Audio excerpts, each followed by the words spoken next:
सुतिर्दक्ष उदासीनगतव्यथा सर्वारंभरित्यागी यो भक्त समे प्रिय जयाच्या ठाई पांडवा अपेक्षे नाही रिझावा सुखाशी चढावा जयाचे असणे.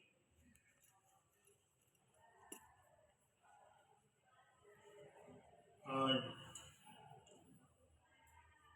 या जोग महाराज भजनी मठामध्ये प्रवचन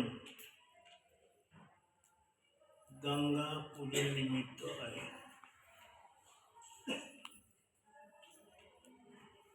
माननीय हरिभक्तीपरायण वासुदेव निवृत्ती सद्गीर हे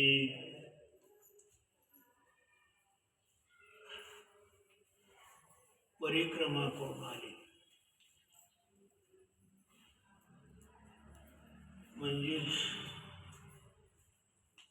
चांगलं काम करून आले.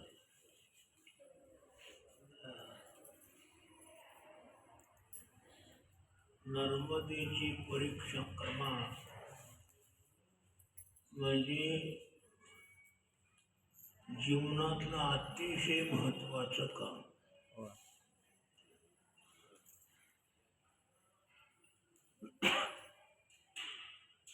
माणसं प्रापंचिक कामं करत असतात, पण ती कामं एवढी महत्वाची मानली जात नाहीत.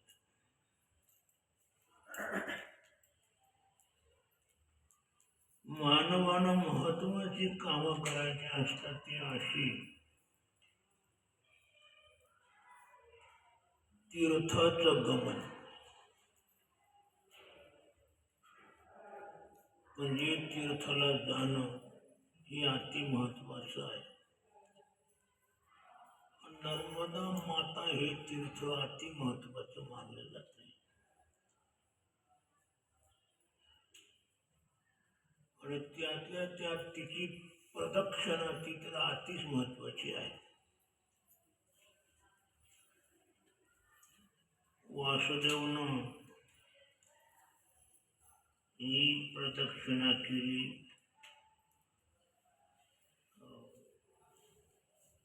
आणि आज गंगापूरचा कार्यक्रम ठेवला. वस्तुतः मोठं कार्यक्रम केलं तर मोठी गंगा पूजून ठेवायला पाहिजे.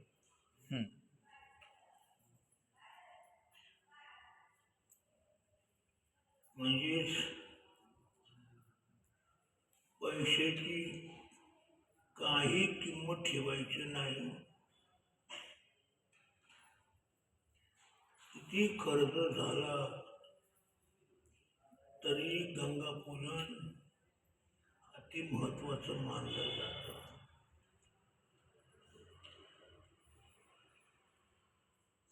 गंगा तिचं घरी पूजन हे अति प्रेमानं व्हायला पाहिजे. तुमचं गंगेवर प्रेम आहे हे सिद्ध व्हायला पाहिजे. गंगेला तुम्ही अतिशय मानता याची सिद्धी होणं महत्वाचं आहे. परंतु पैशाकडे पाहणं म्हणजे याचा अर्थ गंगेवर थोडं प्रेम आहे हे सिद्ध होणं.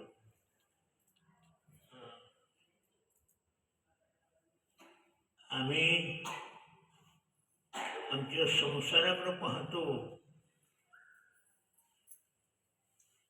आणि गंगेचं पूजन करतो, म्हणजे संसारातला खर्च तुम्ही जास्त करत नाही.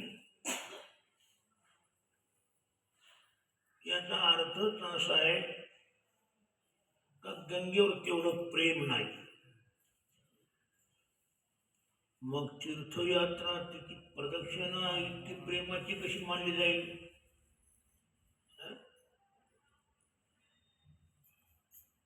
जिच्या प्रदक्षिणे करता माणसं जीव प्राण आपला अर्पण करतात. 2-2, 4-4 महिने, 6-6 महिने जातात. खरं तर रानावनातून ती प्रदक्षिणा करावी लागते. अतिशय कठीण असा तो रस्ता आहे आणि त्याच्यातून प्रवेश करायचा प्रवास. मग तितकं प्रेमी असलं पाहिजे. म्हणून गंगा पूजन केलं मान्य आहे, परंतु ते आनंदात करायला हवं, मोठ्या उत्साहानं करायला पाहिजे आणि त्या दिवशी एक आनंदी असला पाहिजे. असा महत्वाचा भाग आहे. ठीक आहे. गंगेचं पूजन झालं हे मान्य आहे.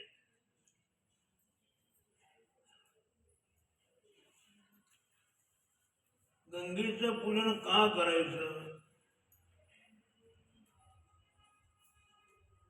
तर गंगा पूजनीय आहे म्हणून करायचं. पूजनीय जी असतात त्यांची पूजा होणं महत्वाचे असते. गंगा ही माता अतिशय पूजनीय आहे.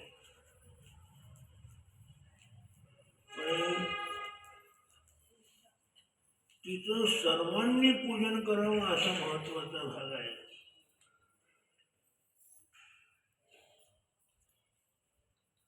का बरं?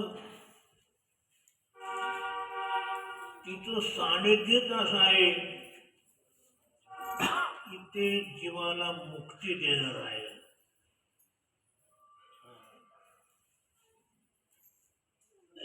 तिचं सानिध्य केल्यानंतर मुक्ती मिळते, भुक्ती मिळते. म्हणून तिचं पूजनही महत्वाचं आहे. गीता भुक्ती मोक्ष मरणे तुझ्या तिरी, ऐक्य परत्री सुखरूप.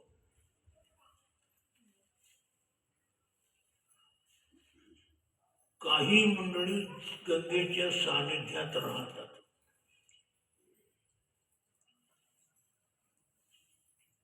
गंगेच्या पाणी प्यायचं, गंगेचं स्नान करायचं, गंगेचं दर्शन करायचं, गंगेचं नामस्मरण घ्यायचं आणि गंगेच्या सानिध्यात राहायचं. काळ सारावा चिंतने, एकांतवाशी गंगा स्नाने, देवाच्या पूजने प्रदक्षिणा तुळशीच्या. असा काळ त्याने घालवायचा असतो.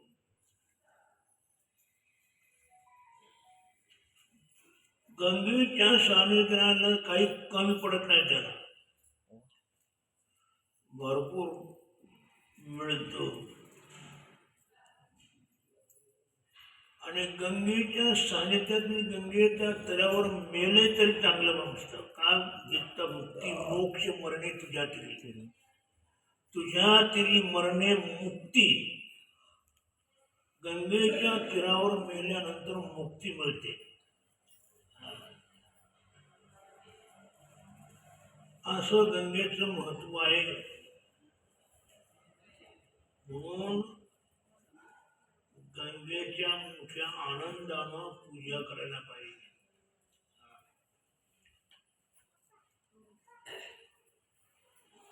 गंगा काय करते? गंगा पापम शशी तापम.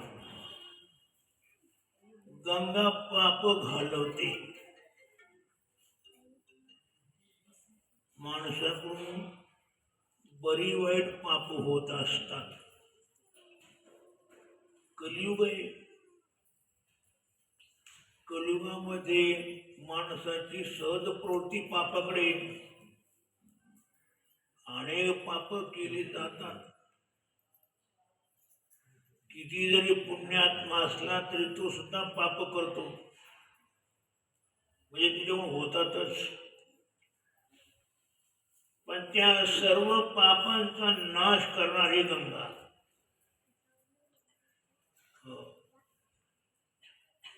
गंगेच्या सानिध्यामध्ये पाप राहत नाहीत. गंगेचं स्नान अति महत्वाचं आहे. गंगा पाप पाप नसते. वाचे म्हणता गंगा गंगा, सकळ दोष जाती भंगा. गंगेच्या सानिध्यात राहून तिचं नाम घेतलं तरी सुद्धा दोष जातात. काही वेळेला सानिध्यात राहून सुद्धा स्नान करता येत नाही, कारण होणं शक्य होत नाही. नाम घ्यायचं, नुसतं नाम जरी घेतलं तरी पाप नष्ट होतात. कारण गंगा गंगा इत्यो ब्रूयात योजनानां शतैरपि मुच्यते स्वरूपापेभ्यो विष्णुलोकं स गच्छति. गंगा गंगा असं म्हटला, किती गंगेपासून शेकडो मैल दूर असला तर तो म्हटला तर तो सर्व पापातून मुक्त होतो आणि विष्णू लोकाला जातो, म्हणजे वैकुंठाला जातो. त्याला वैकुंठाची प्राप्ती होते. असं महत्वाचं आहे. वैकुंठाची प्राप्ती होते म्हणजे याचा अर्थ भगवंताच्या चरणापासून गंगा जन्म लागले. चरणी जन्मबाई गंगा आहे. तिला महत्व आलेलं आहे गंगे चरणापासून जन्म म्हणून. म्हणून विष्णू लोकांमध्ये त्याला स्थान मिळतं. जो गंगेचं नाव घेतो त्याला विष्णू लोकम स गच्छति, म्हणजे विष्णू लोकांना तो जातो. नाम धारण करणारा असता, नाम घेणारा. गंगेचं फार मोठं महत्व आहे. गंगेचं सानिध्य महत्वाचं आहे, गंगेचं स्नान महत्वाचं आहे, गंगेचं दर्शन महत्वाचं आहे, गंगेचं पूजन महत्वाचं आहे, गंगेची प्रदक्षिणा महत्वाची आहे. सर्वच प्रकारे गंगा महत्वाची आहे. यांनी गंगेची प्रदक्षिणा केली. 3 महिने गंगेचं स्नान घडलं. गंगेच्या सानिध्यात चालतो म्हणजे स्नान गंगेचंच. गंगेचं स्नान, पाणी प्यायला गंगेचंच तीर्थ तिथे मिळतं. स्नान करता येतं, पाणी पिता येतं. बरं, दुसरं नर्मदेचं पाणी अतिशय शुद्ध निर्मळ. तुम्ही जर गेला त्या ठिकाणी तुमच्या लक्ष येईल कसं पाणी असते, अतिशुद्ध.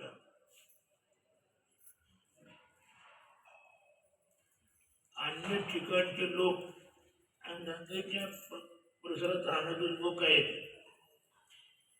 फरक आहे. आपल्या भागामध्ये काय गंगा आहे, गोदावरी. पण गोदावरी त्र्यंबकेश्वर निघाला तर नाशिक सुद्धा खराब झालं, घाण एकदम पाणी. याचा अर्थ गंगेचं पावित्र्य आपण राखत नाही. आपला सगळा गंध त्या गंगेमध्ये घालतो, गंगा अपवित्र होते.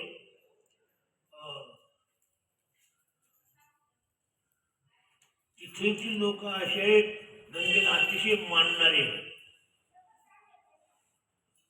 त्या असं खराब पाणी गंगेमध्ये जाऊ देत नाहीत. म्हणून गंगा शुद्ध राहते, पवित्र राहते आणि सर्वांना सेवन करणे योग्य राहते. पाणी पिण्याकरता पाणी प्यायला मिळतं असं आहे. आणि अन्य अन्य प्रकारे गंगेचा आपला महत्व सांगितलेलं आहे. आता ज्यांनी प्रदक्षिणा केली त्याप्रमाणे तिचं सेवन केलं, तिचं दर्शन घडलं, किती पुण्य प्राप्त झालं. नामा म्हणे प्रदक्षिणा त्याच्या पुण्या नाही गणना. नामदेवराय म्हणतात गंगेची प्रदक्षिणा केली त्याचं पुण्याला काही मोजमापच नाही, इतकं पुण्य प्राप्त होतं. म्हणून जे प्रदक्षिणा करता जातात ते फार मोठे पुण्यवान मानले जातात. यांनी केली प्रदक्षिणा कोकणातने भाऊ पण त्यांनी अशीच प्रदर्शनी केली. त्यांना मोठा खर्च केला नाही. पोरापुरीची लग्न करतो भरपूर पैसे खर्च करतात. सोयरी डायरे बोलवतात भरपूर खर्च टाकतात.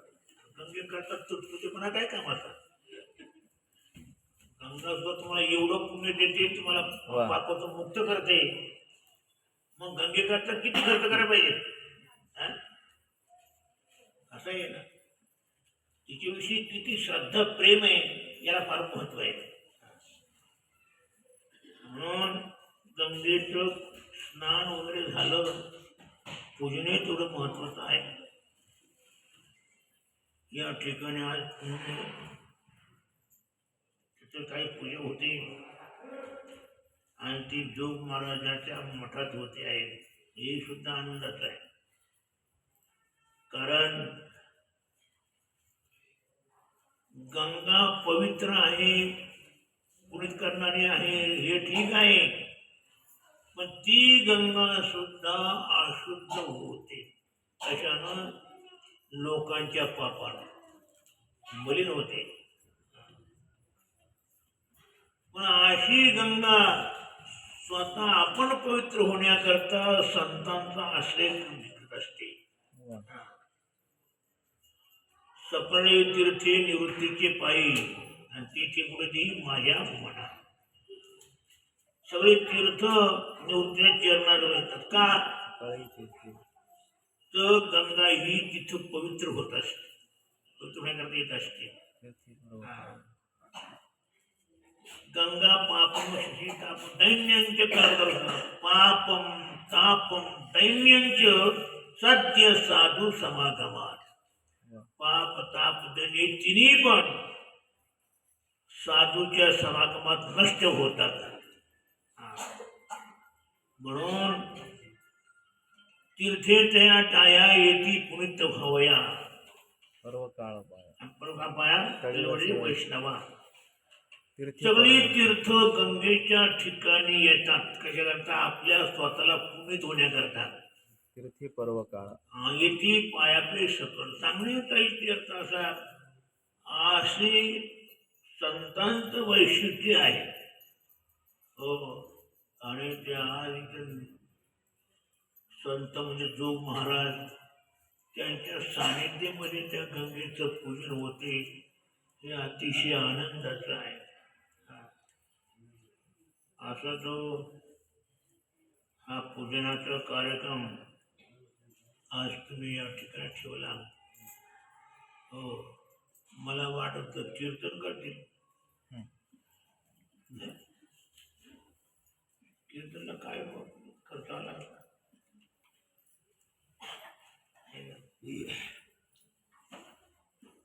काय खरं म्हणायचे कंजूसच कांदी म्हणते.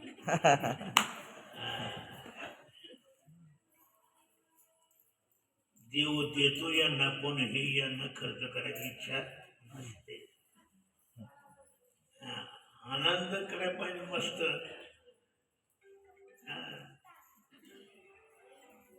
हे विधी म्हणून तुम्ही केलं. हा, परंतु तो तेवढा उत्साह नाही असं आहे. आता ठीक आहे, पुण्यामध्ये सुद्धा कमी जास्त होतच. काय जेवढं उत्साहपूर्वक भरपूर खर्च करून ते पूजन केलं जातं, त्यांना जेवढं पुण्य लाभेल तेवढं तुटपून जर केलं तर पुण्य नाही लाभणार, पुण्य खर्च पडणार. आपण किती खर्च केलाय, किती प्रेमाने केले, किती आदर दाखवलाय, याचे महत्व आहे ना. हा, पण ठीक आहे, केलेलं वाया जात नाही, थोडं होईना त्याचं तर पुण्य मिळतं मग असं आहे. म्हणून या ठिकाणी जी माझ्याकडे प्रवचन आलं, आता मला जेवढं बोलता आलं तेवढं बोललो. माझा वास्तविक कार्यक्रम आज सकाळी गंगा म्हणजे लग्न जायचं आहे आणि ते जायचे अकोला तालुक्यामध्ये, आणि लग्न आहे 12:30 वाजता. आता इथं 12:30 इथं वाजले. काय बळला म्हणत तू बोलतो, बळून तुम्हीच करा, तुम्ही आता कसं काय करा. ठीक आहे, जेवढी सेवा करता तेवढी केली. आता मला जरी लग्नात जाता नाही आलं तरी मला तो दाखवायला आला. प्रेमाची मंडळी असतात, त्यांना कार्यक्रम ठेवला असतो, येऊन जा, कुणाकडे येऊन जा, जायला राहत आहे. आतापर्यंत जेवढी काही सेवा झाली तेवढी समर्पित करतो, आणि असंच कार्य यांच्याकडून कायम होत राहावं, आणि सत्कर्माचा परिणाम चांगलं पुण्य यांना प्राप्त हो, आणि चांगल्या प्रकारचे कार्य होत राहू, अशी अपेक्षा ठेवून मी माझे 2 शब्द संपवतो. हरी ओम तत्सत. पुंडलिक वरदा हरी ज्ञानदेव तुकाराम पंढरीनाथ भगवान, ज्ञानेश्वर महाराज गोपीनाथ महाराज, विठ्ठल